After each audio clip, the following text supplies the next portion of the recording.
রাধে কৃষ্ণ বন্ধুরা, দেখো আজকে তোমাদের জন্য একদম পুরো নিরামিষ মোমো বানিয়েছি। হাতে মোমো একদম ঘরে বানানো, এগুলো ঠাকুরকে দিয়েও খাওয়া হয়, এই জন্য বাড়িতে ঘরে বানায়।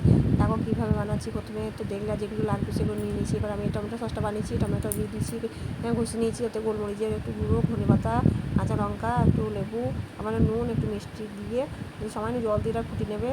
ফুটি একটু হালকা করে নিয়ে নামিয়ে দেবে, ব্যাস ওটা রেডি। তারপর আলু দেখো সিদ্ধ করে নিয়েছিলাম, ওই সিদ্ধ আলুটাকে তেলের মধ্যে অল্প তেল দিয়ে তেলের মধ্যে দিয়ে হিং, একটু হলুদ চাইলে দিতে পারো, নাও পারো।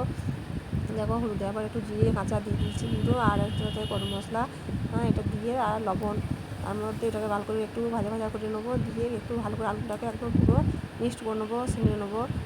তারপর যে ভাজা মশলা, ধনিয়া, জিরে, গরম মশলা সব কিছু দিয়ে, যেটা গুঁড়ো মশলা করে রাখি ওই গুঁড়ো মশলাটা দিয়ে, আর ওর সাথে কাঁচা লঙ্কা, ধনেপাতা আর একটু গোলমরিচের গুঁড়ো দিয়ে ওটাকে ভালো করে মিক্সড করে নিয়ে নামিয়ে নিলাম।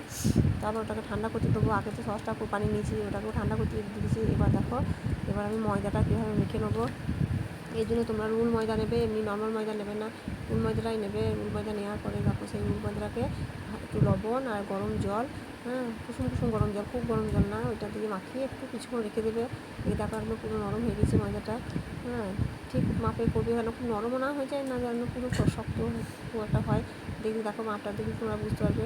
আমি সুন্দর করে মাখিয়ে নিয়েছি। এবার তারপর ওটাকে গোল করে তোমরা ভালো করে এবার বেলে নেবে। আর তার আগে যে ফুটো বাটিটা বানাবো সেটা দেখো ভালো করে মুছে নেবো, যেন জল না লেগে থাকে।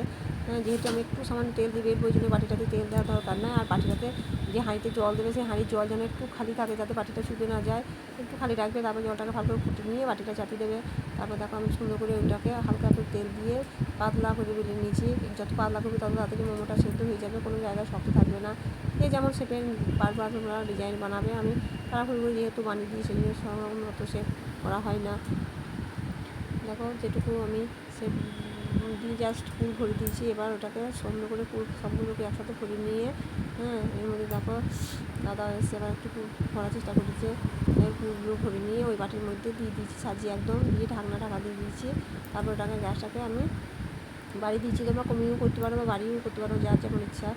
আমি যাই হোক একটু বাড়ি দিয়েছি, মিডিয়ামভাবে রেখে দিয়ে ওটাকে ঢাকা দিয়ে দিয়েছি। এবং যখন ভালো মতন ফুটতে দিয়ে উঠেছে তখন একটু কমিয়ে দিয়ে গ্যাসটাকে ভালো করে গোটা ফুলটা ঢাকা দিয়ে সিদ্ধ করে নিয়েছি।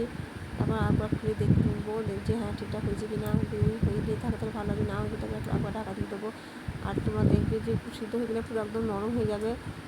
আর গরম জলের ভাপটা যত উঠবে তত এটা সিদ্ধ হয়ে যাবে। আমি কোনোভাবে কেন করি না, এটা আমি এইভাবেই বানাই, যেহেতু ঠাকুরের সেই জন্য। একদম পুরো নরম সফট হয়ে গেছে। এগুলোকে আমি বানিয়ে রেডি করে দিয়ে দিয়েছি। তোমরা এইভাবে বানিয়ে দেখো।